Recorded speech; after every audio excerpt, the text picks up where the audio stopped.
in Southwest Missouri, it's pretty dry here in places. Over the past 3 days, I've received 6 samples of different forages, including millet, Johnson grass, Sudan, and sorghum Sudan, to be tested for the presence of nitrate. And all the samples I have had nitrate present, and then they were sent off to a lab for a quantitative analysis to see the exact concentration. So I wanted to talk about toxicities that could show up during drought situations, as half of the tested forages either needed rationed or were not safe to feed. So first, let's talk about nitrates. Nitrate is constantly being used by the plant, taken up through the roots, and eventually converted into proteins for that plant to use. And during periods of slow growth like drought, herbicide injury, and even prolonged periods of cloudy weather, certain plants are more prone to accumulate those nitrates as they don't get processed through the plant. If the forages had a heavy amount of nitrogen added, that increases the likelihood of nitrate buildup during slow growth. While all plants can accumulate nitrate, not all plants are going to have a toxic level. So sorghum Sudan, corn, and millet are those ones you want to watch out for. And then there's weeds like Johnson grass that livestock will eat as well, and they can accumulate nitrate, and we need to be aware of those. Nitrate builds up in the lower portion of the plant, like the stem or the stalk, and it is less likely to affect the leaves. And again, here's just a chart highlighting those plants that are more likely to accumulate toxic levels of nitrate. And I went ahead and highlighted some of the ones that I felt were in our pastures or that we used as a cover crop as well. What do you need to do if we get a period of slow growth? Well, most extension offices have diphenylamine solution to test the presence of nitrate. So call before you take a sample in to make sure someone's there to take it. And we need to test it as soon after you collect it as possible. So bring in the lower 8 inches of the plant, we'll split the stem open, and if the solution turns blue after we drop it onto the stem, it means nitrate is present. And if it turns blue, you need to consider taking it to a lab for a quantitative analysis to find out the exact concentration of nitrate. Remember, if dry bale, concentration level of nitrate is preserved, and in silage, nitrate concentration can dissipate 20 to 50% over time. So what's the toxic level? So here's a chart that Dr. Rob Kallenbach at MU created showing the levels safe to feed. And as you can see, if you're in the 2,500 to 15,000 parts per million range, it needs to be rationed. Anything more than 15,000 parts per million should not be fed to anything. And anything under 2,500 parts per million is considered safe to feed to all classes of livestock. If you're turning livestock into a pasture and you've kind of had some drought, just monitor for these symptoms. These are things that you could see if nitrate poisoning is occurring in your livestock.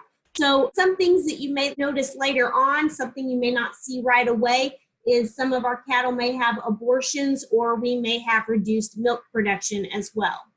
And just wanted to note that ruminants are more susceptible than non-ruminants, and only when nitrate is present in high concentrations is when it is toxic.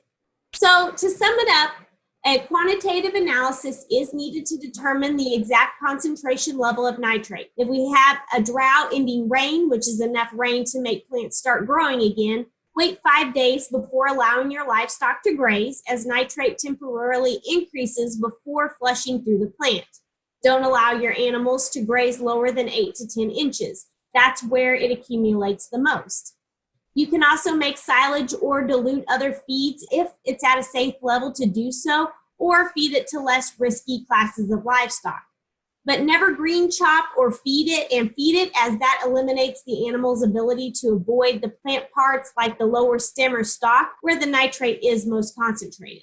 And remember, when you're dry baling, nitrate is preserved and will not decrease, as only a live plant can convert nitrates to protein.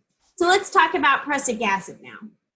So prussic acid is cyanide poisoning that occurs when new growth or young plants are stressed, like in a drought or late freeze situation. The plant will grow out of it and it will dissipate over time. If you see wilted leaves or young plants or new growth, wait 2 weeks or for 24 inches of growth before you allow cattle in to graze again.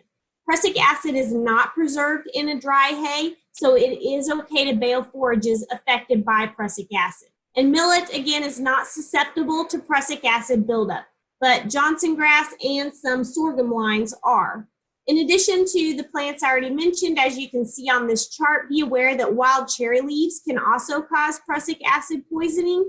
So if a desirable forage is in short supply, your livestock may turn to tree leaves to curb their hunger. So know what's in your pasture and keep livestock away from any potentially toxic plants. So here are the symptoms we might see in a prussic acid poisoning, and note that death occurs within minutes if enough is consumed. So death happens rather quickly after they've had prussic acid poisoning up to a toxic level.